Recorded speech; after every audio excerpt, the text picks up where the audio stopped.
नमस्कार, मैं हूं आपके साथ मीनाक्षी रजत और आप देख रहे हैं इंडिया बोल रहा है। दुनिया इस वक्त बारूद के उस ढेर पर खड़ी हुई है जहां सिर्फ तबाही का धुआं नजर आ रहा है। शांति का वो मुखौटा उतर चुका है जो आज से ठीक 1 महीने पहले जून 2026 में पहना गया था। अमेरिका और ईरान के बीच में हुआ वो ऐतिहासिक समझौता आज पूरी तरीके से स्वाहा हो चुका है और तेहरान ने साफ कह दिया है कि डोनाल्ड ट्रंप के हस्ताक्षर महज एक रद्दी का टुकड़ा है और ईरान अब किसी भी शांति समझौते से बंधा हुआ नहीं है। जंग अब किसी भी सीमा या कायदे कानून को नहीं मानती है। ईरान के सुप्रीम लीडर मुस्तफा खामनेई ने सीधे जंग के मैदान से दहाड़ते हुए अमेरिका को ना भूलने वाला सबक सिखाने की कसम खा ली है। और ये आग सिर्फ 2 देशों तक सीमित नहीं है, इसकी लपटों में पूरा मिडिल ईस्ट झुलस रहा है। कुवैत की रिफाइनरियां जल रही हैं और जॉर्डन का आसमान मिसाइलों से पटा पड़ा है। इराक में ड्रोन गिर रहे हैं और बहरीन में मौत के सायरन गूंज रहे हैं। आज सवाल यह है कि क्या ट्रंप की खर्ग द्वीप को जब्त करने की जिद और खामनेई का यह महाक्रोश मिलकर पूरी दुनिया को उस महाविनाश में झोंक देगा जहां से वापसी का कोई रास्ता नहीं होगा। इस मुद्दे पर करेंगे विस्तार से बात। मिडिल ईस्ट बारूद के ढेर पर बैठ चुका है और समूची मानवता महाविनाश के मुहाने पर खड़ी है। 1 महीने पहले शांति का जो कागज का टुकड़ा डोनाल्ड ट्रंप और तेहरान के बीच में दस्तखत हुआ था, आज वो इतिहास के कूड़ेदान में जा चुका है। सीज फायर तार तार हो चुका है और युद्ध विराम का वो ढोंग अब एक भीषण ऑल आउट वॉर में तब्दील होने जा रहा है। ईरान के सुप्रीम लीडर मुस्तफा खामनेई ने सीधे व्हाइट हाउस को ललकारा है। उन्होंने कहा है कि ट्रंप के दस्तखत रद्दी का टुकड़ा है, उनकी कोई औकात नहीं है और अगर अमेरिका के हमले नहीं रुके तो ईरान ऐसी ना भूलने वाली सीख देगा कि 7 पुश्तें याद रखें। इधर अमेरिकी सेंट्रल कमांड ने 8वीं रात भी तेहरान की रीढ़ तोड़ने के लिए ताबड़तोड़ हवाई हमले किए। लेकिन इस जंग की आग में झुलस कौन रहा है? कुवैत, जहां ईरान की मिसाइलों ने वाटर प्लांट, तेल रिफाइनरीज को मलबे में तब्दील कर दिया है। इराक में ड्रोन गिर रहे हैं, जॉर्डन में एयर डिफेंस मिसाइलें दाग रहा है और बहरीन में सायरन चीख रहे हैं। अमेरिका को कुछ नहीं चुकाना पड़ रहा है, चुकाना इन तमाम देशों को पड़ रहा है। इन तमाम देशों को ईरान के गुस्से की आग में जलना पड़ रहा है क्योंकि अमेरिका इनके एयरबेस का इस्तेमाल करता है और ये देश चाह करके भी अमेरिका को नहीं रोक सकते हैं, वरना अगला शिकार वो खुद बन जाएंगे। अब आपको इस महायुद्ध की क्रोनोलॉजी को समझाती हूं।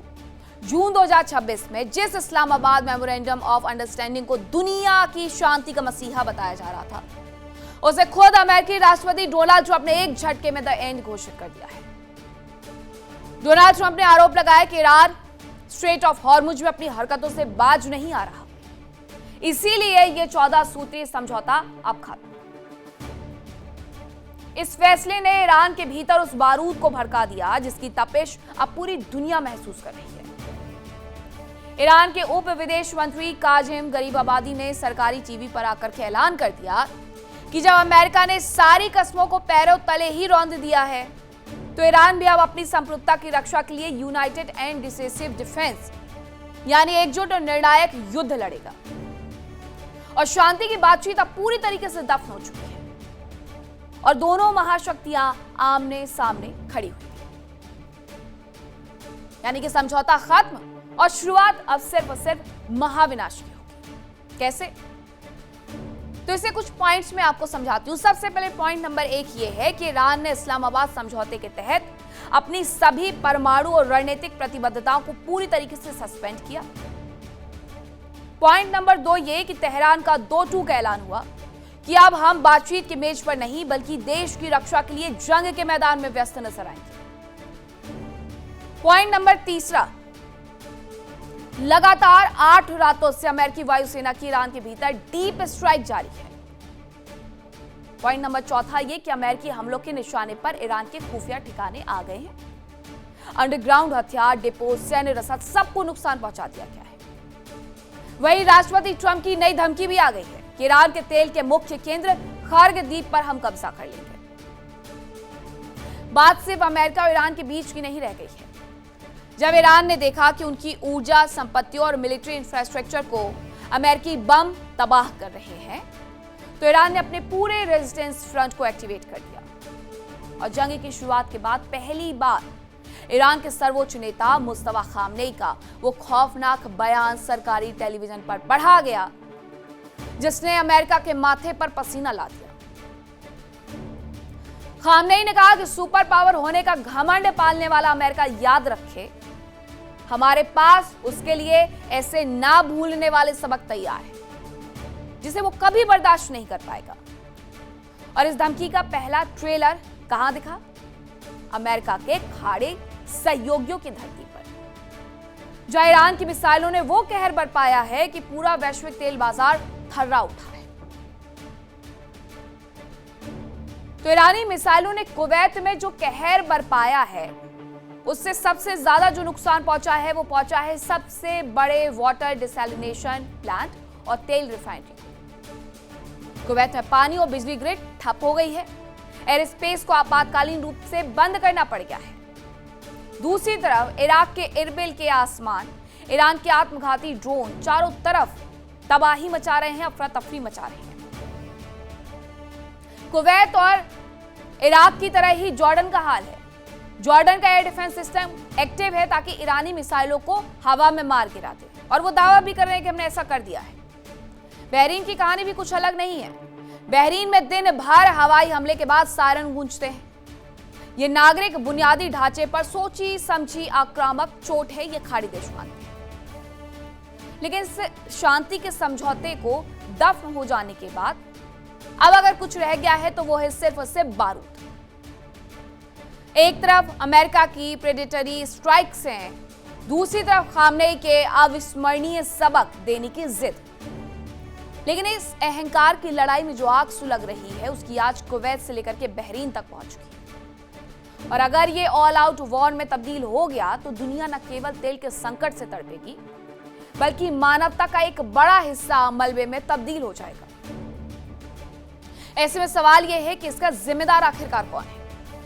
क्या ईरान के खिलाफ अमेरिका का यह रवैया पूरे खाड़ी क्षेत्र के निर्दोष नागरिकों की जान और वैश्विक अर्थव्यवस्था को दांव पर नहीं लगा रहा है?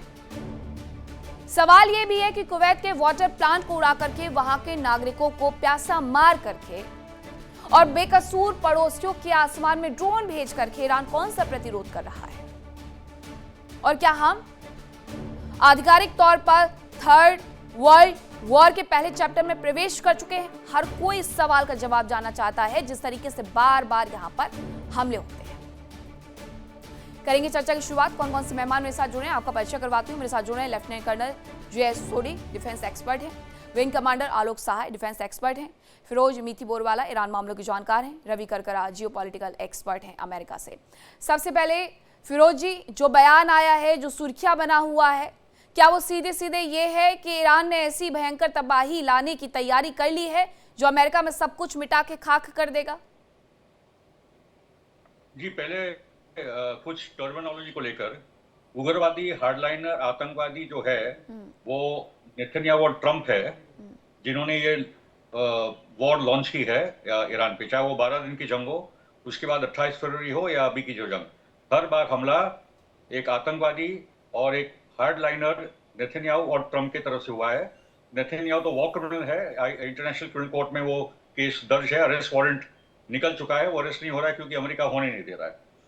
दूसरी बात, ये जो कंट्रीज है, ये सब अमेरिकन प्रॉक्सीज है, जिसका आप नाम बार बार ले रहे हो, Bahrain, Qatar, Kuwait, Saudi, Oman वगैरह, जहाँ अमेरिका के बेसिस है, ये वैसल कंट्रीज है, ये प्रॉक्सीज अमेरिका के। क्योंकि ये टर्मिनोलॉजी क्या होता है कि ये सब उल्टा चल रहा है दुनिया में, इसलिए मैं कुछ सीधे करने की यहाँ कोशिश कर रहा हूँ, ऑन रिकॉर्ड ला रहा हूँ ये सब चीजें। तीसरी बात है कि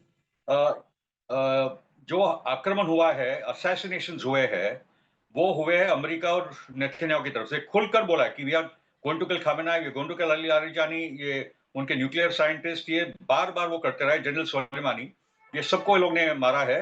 और कोई इंटरनेशनल लॉ के तहत नहीं, ये खुल्लम खुला वॉर क्राइम्स और असैसिनेशंस है जो हम लोग जानते हैं। और उसका प्रतिरोध हम लोगों ने देखा ईरान के सड़कों पे कि 4 करोड़ से ज्यादा ईरान की जनता सड़क पर आ गई थी। दूसरी बात है कि क्योंकि अमेरिकन बेसिस जो ये गल्फ कंट्रीज में है, वहीं से आक्रमण हो रहा है। पूरा लिस्ट है कि ईरान के अंदर कितने डिसैलिनेशन प्लांट, कितने अस्पताल, कितने स्कूल, कितने ब्रिजेस, कितने रास्ते, ये पूरा सिविलियन इंफ्रास्ट्रक्चर अब अमेरिका जो को लेकर के टारगेटिंग हो क्या रहा तैयारी है ये है। बताइए सर। अमेरिका को लेकर के जी, क्या तैयारी है फिरोज जी? ये क्योंकि तैयारी जिस यही है तरीके से जो क्योंकि बयान इन्होंने सामने आया है वो ये बता रहा है कि ये हमले अमेरिका तक होंगे, तो क्या उस बात की तैयारी प्रॉक्सीज के माध्यम से कर ली गई है ईरान की तरफ से? नहीं नहीं एकदम होगा, होगा ही, क्योंकि अभी तक Iran was resisting in its own way, मगर अमेरिका पीछे हटने के लिए तैयार नहीं, तो अभी ईरान अपना खुलकर करेगा, मगर Iran will do it also legally. उन्होंने एक पीपल्स ट्राइब्यूनल बनाया, एक सरकारी ट्राइब्यूनल बनाया है, जिसमें एक एक जो अमेरिकन और इजरायली नेता है और भी वेस्टर्न यूरोपियन कंट्रीज के जो लीडर्स है, खास करके जर्मनी के, जिन्होंने हथियार सप्लाई किए हैं, उन सबके वॉर क्राइम्स वो तय होंगे और उसके बाद और फैसला होगा, और उसके बाद जो उनके सजा होनी है वो होगी। उसके साथ ये पॉइंट है कि कल जो कुवैत के डिसैलिनेशन प्लांट पे हमला हुआ था, उसके बाद वो थम गया है मामला, क्योंकि आप ईरान पे हमला करते जाओगे, बाय फाइनली आपको ये जो वैसल प्रॉक्सी कंट्रीज है जो अमेरिका के ताबे में है, जब उनका हमला करते हैं तो उनके टेलीफोन जाते ट्रंप को कि मत करो भाई, ये तो हमको मार रहा है, तभी ये नियंत्रण में आता है, नहीं तो अमेरिका को कोई पड़ी नहीं, वो तो ट्रंप तो बर्बादी में लगा है, हर महीना वो हर हफ्ता वो, और विटकॉफ और कुशनर फिर स्टॉक मार्केट भी मैनिपुलेट कर लेते हैं, तो इतनी पैसे भी वो लोग छाप रहे हैं, लोगों को मार भी रहे हैं, इंफ्रास्ट्रक्चर सिविल इंफ्रास्ट्रक्चर का भी डिस्ट्रक्शन हो रहा है, और ये जो पूरी अमेरिका की इंपीरियल वॉर है टू कंट्रोल हॉर्मोज, वो हारने वाले हैं, जो उन्होंने 40 डेज के जंग में नहीं कर पाया वही सब रिपीट हो रहा है, और उसके बाद भी वो लोग कुछ सस्टेन नहीं कर पाएंगे। ये तो तो पूरी अभी तो दुनिया ईरान जानती अभी है कि किस तरीके से ईरान में तबाही मचाई गई है। और अब अमेरिका की क्या तैयारी? क्योंकि अमेरिका की तरफ से रवि करकरा जी, डोनाल्ड ट्रंप लगातार ये कहते रहते हैं मेरी जान को खतरा है, इजराइल ने ऐसी रिपोर्ट भी उन्हें सौंप दी थी, अब ईरान की तरफ से आया हुआ एक बयान उनकी और सरदर्दी बढ़ाने वाला है क्या? देखिए बिल्कुल दुरुस्त बात है कि अमेरिका में जो है इस वॉर को लेके तो काफी जो लोग हैं वो टायर्ड हो चुके हैं, मतलब कि परेशान हो चुके हैं, क्योंकि आपको पता है कि प्राइसेस बढ़ चुकी हैं वर्ल्ड इकोनॉमी में। 2.2 ट्रिलियन डॉलर्स का हमको बड़ा क्लियर एस्टिमेट दिखाई देता है। जितना अमेरिका को लेके जो बेसिक जो इंफॉर्मेशन जो है वो यही है कि हर एक तरीके से ट्रम्प जो है जब भी चीज़ें नॉर्मलाइज होती हैं वो मार्केट को यूज करते हैं और वॉर को यूज करते हैं, एक साइकिल बना दी है जिसके ऊपर काफी अब एनालिसिस हो रही है।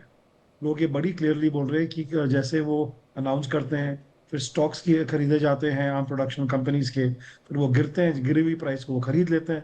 तो ये जो है ये ट्रम्प का जो है ये जो खेल जो है वो बहुत ज्यादा हो चुका है।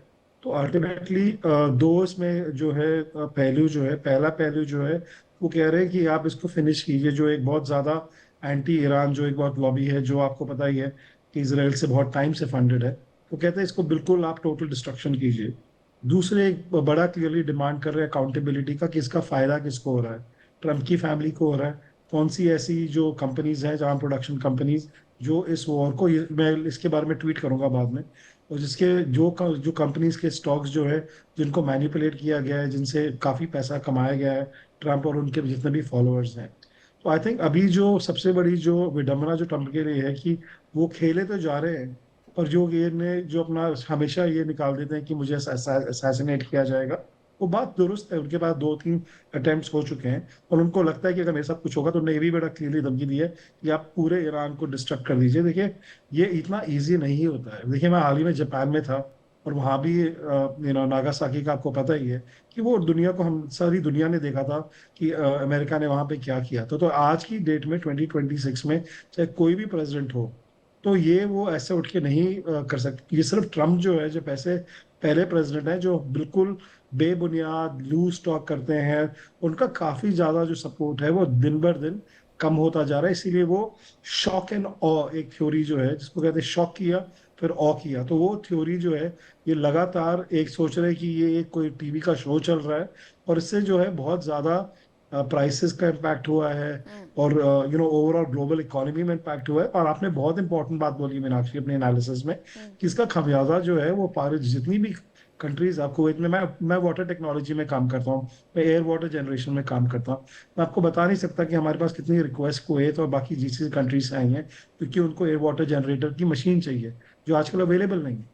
और जो बहुत बिल्कुल सही आपने एनालिसिस किया है कि अगर पानी जो है चाहे वो ईरान में हो चाहे कुवैत में हो कहीं भी हो, जहाँ पे पानी खत्म होता है वहां पे बहुत बड़ी दिक्कत होगी, क्योंकि आप रोटी खा लेंगे, आप ब्रेड खा लेंगे एक साल तक, आप 3 दिन के बाद पानी के ऊपर मांगेंगे, और वहां पे पानी जो डिसैलिनेशन प्लांट से ही आता है।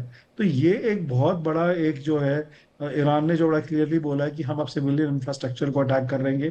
तो ये दब दोनों जो है अपसाइड, जो मुझे जो चिंता जो लगती है, ये एक ऐसा पहलू आ गया इस वॉर में। अगर आपको याद है, आपके कार्यक्रम में काफी टाइम से हम लोग आ रहे हैं, तो यहाँ पे दोनों ही जो है पार्टीज वो कह रही है टोटल डिस्ट्रक्शन है, और इसमें बाकी जितनी भी कंट्रीज हैं उनको बहुत ज्यादा फर्क पड़ा। और सऊदी अरेबिया को देखिए कोई स्टैंड लेना पड़ेगा, क्योंकि सऊदी अरेबिया भी वेट एंड वॉच, कभी ये बोलना कभी वो बोलना।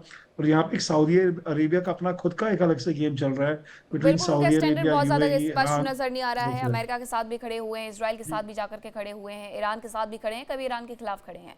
विंग कमांडर आलोक साय जी, अब आगे मिडिल ईस्ट में और कौन कौन सी तबाही आने वाली है? अमेरिका की तबाही क्या सच में उसी तरीके से आएगी जैसी कल्पना हर किसी की तरफ से की जा रही है, कि कुछ प्रॉक्सीज हैं जिनके दम पर ईरान अमेरिका में तबाही लाएगा? मीनाक्षी जी, किससे पूछा आपने? जी आप ही से पूछा सर। जी, आवाज कट गई थी जी। नमस्कार। नमस्ते। ये ईरान जो है प्रॉक्सीज के सहायता से तो नहीं, वो सीधे आक्रमण करेगा अभी मिडिल ईस्ट के देशों में ही। अमेरिका के ऊपर जो आक्रमण होगा वो उनके स्लीपर सेल से आक्रमण हो सकता है।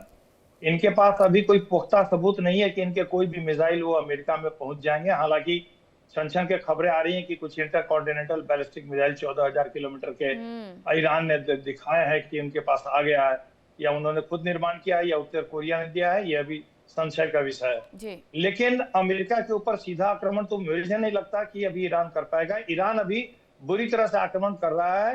अमेरिका के जितने सेंटर हैं, जैसे आप देखिए कि उन्होंने यूएस का जो मैरीटाइम सर्वेलेंस रडार था ओमान में, उसको ध्वस्त कर दिया। कुवैत में जिस तरह से आक्रमण किया, बहरीन में आक्रमण किया, और उसके बाद जो उन्होंने सीरिया पर भी आक्रमण किया है। यूएस का स्पेशल फोर्सेस का वहां एक कमांड सेंटर था अल ताफ में, उसको ध्वस्त किया। तो और जॉर्डन में जिस तरह से 2 अमेरिकी सैनिकों की जान गई और कुछ जो घायल हुए हैं, इससे अमेरिका जो है ट्रंप काफी बौखला गए हैं और वो मरने मारने पर उतार हो गए। उन्होंने बहुत ही गुस्से में आकर के सेंटकॉम को आदेश दिया है कि ईरान में तबाही लाने के लिए। लेकिन इसी बीच में चूंकि युद्ध का स्तर इस तरह से बढ़ता जा रहा है कि इसमें खतरा हो रहा है कि सिविलियन और सिविलियन संयंत्र भी इसके चपेटे में आएंगे। तो उधर यूनाइटेड नेशंस भी एक्टिव हो गया है। यूनाइटेड नेशंस के जो ह्यूमन राइट के चीफ हैं मिस्टर वॉकर तुर्क, उन्होंने अभी बयान दिया है कि अगर जानबूझ करके किसी भी नागरिक या नागरिक संयंत्र पर आक्रमण किया जाएगा तो वो वार क्राइम माना जाएगा। तो अमेरिका और लेकिन इसमें एक कैच है मीनाक्षी जी, कि वो रेल ब्रिज, वो सड़कें जो वार एफर्ट में सहायता दे रही हैं, उन पर अगर आक्रमण किया जाता है तो वो वार क्राइम नहीं माना जाता है इंटरनेशनल लॉ के हिसाब से। तो अभी आप देखिएगा कि अभी तो सीमित लड़ाइयां हो रही है, सीमित जगह पर इसीलिए आक्रमण किया जा रहा है। लेकिन ये जो वाटर डिसैलिनेशन प्लांट पर आक्रमण हुआ है, इसको जस्टिफाई करना मुश्किल है, क्योंकि इसका युद्ध में सीधा उसका संबंध नहीं है। तो ये थोड़ा मुश्किल होगा और ये एक हथियार दे सकता है अमेरिका को युद्ध का स्तर बढ़ाने के लिए। तो अभी देखना, मैं देखिए आपके चैनल पे मीनाक्षी जी, मैं शुरू से कहता आया हूं 2 चीज।